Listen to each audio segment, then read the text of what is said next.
I started researching this in the early 1990s and came out with a ridiculously tiny little book that made no sense. It eventually evolved into something that's linear and makes lots of sense. So let's just go through and pick up what we pick up as fast as we can, and you can always talk to me later. So when we talk about anything to do with health, it should hopefully involve some science.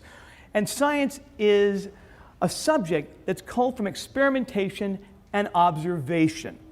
And if you understand that, then you realize that science isn't so bizarre and unusual at all. It happens every day. We're always doing science. What isn't science is theory and hypothesis with no experimentation, no observation, just it sounds right, which is what the AMA does and Big Pharma does all the time. We're not doing that. We're interested in something you can put into your toolbox and utilize anytime you want, day or night, looking and observing. And there's other tools they've validated. So when you consider what face reading is, it's been around for thousands of years. You've all done it. You all have looked at someone and said, they look grumpy and irritable. Well, what you were noticing was a liver symptom. In other words, who has ever noticed that the evil people in movies look like this? Well, guess it's all of them. So, as I mentioned earlier, the tools you get give you freedom. When you consider that a patient today who walks into a doctor's office, any office, well, allopathic medicine doctor, office with surgery, hospitalization, yada, yada, yada, they're worth $41 million in a lifetime. And it's getting worse, not better.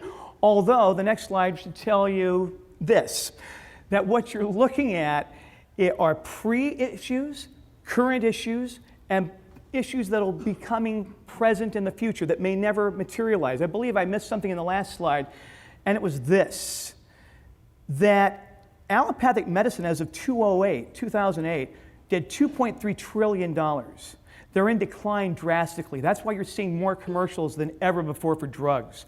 Last year, as of November, Drug Watch reported $1.7 trillion. That's a monstrous loss.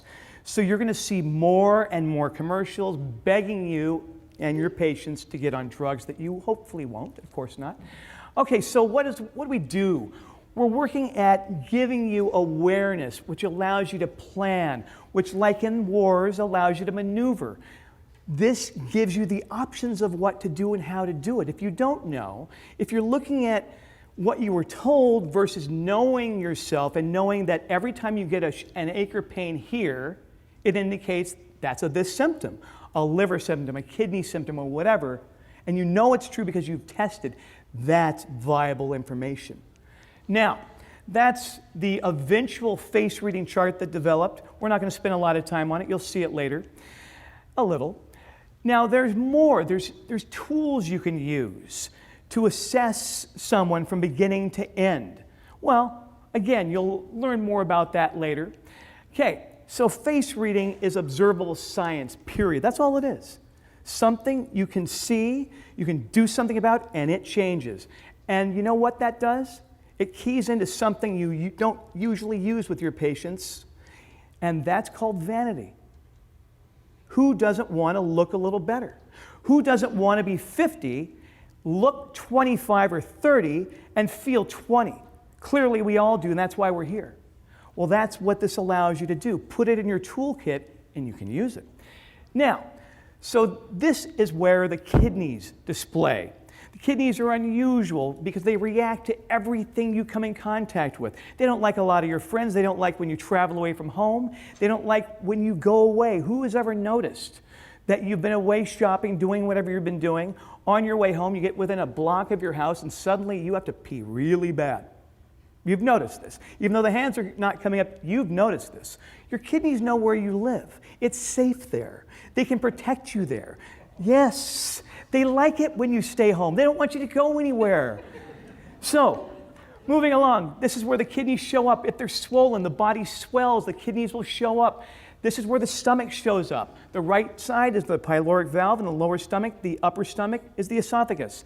Now, this is more on the pyloric valve. This is where it'll start irritating you, if it's irritated. All right? The reproductive system is here and here, which should be the next slide. No, this is the small intestine. We'll come to the reproductive system, and the other part is here. We'll get right through that.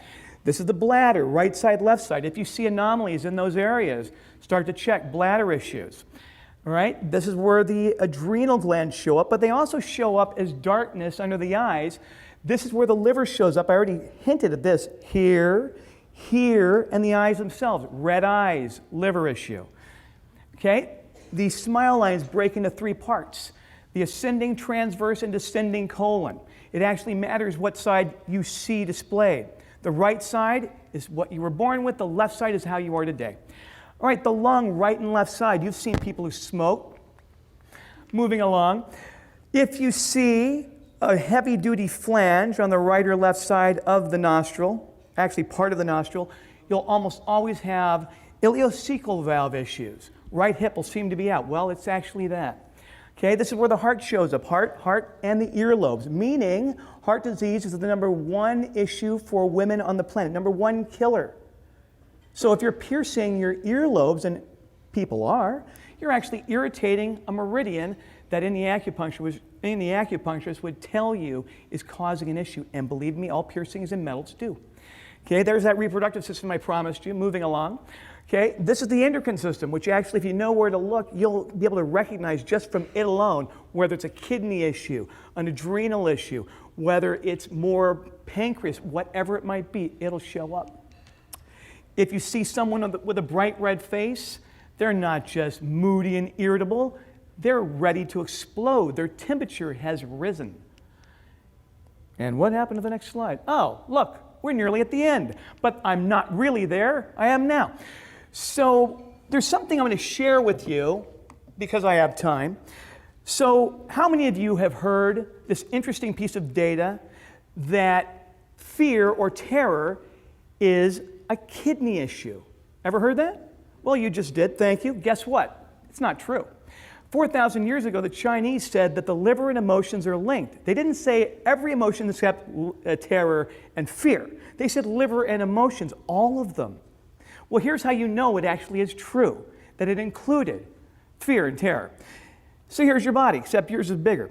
Okay, here's your liver. Its job is to break down every bit of waste you come in contact with, good or bad. That's what it does. Hormones, new release. It now shocks the liver, which runs on water, which then plumbing-wise dumps fluid. Dump. Uh-oh, new chemical. Rid yourself of water. Dump. That's what it does.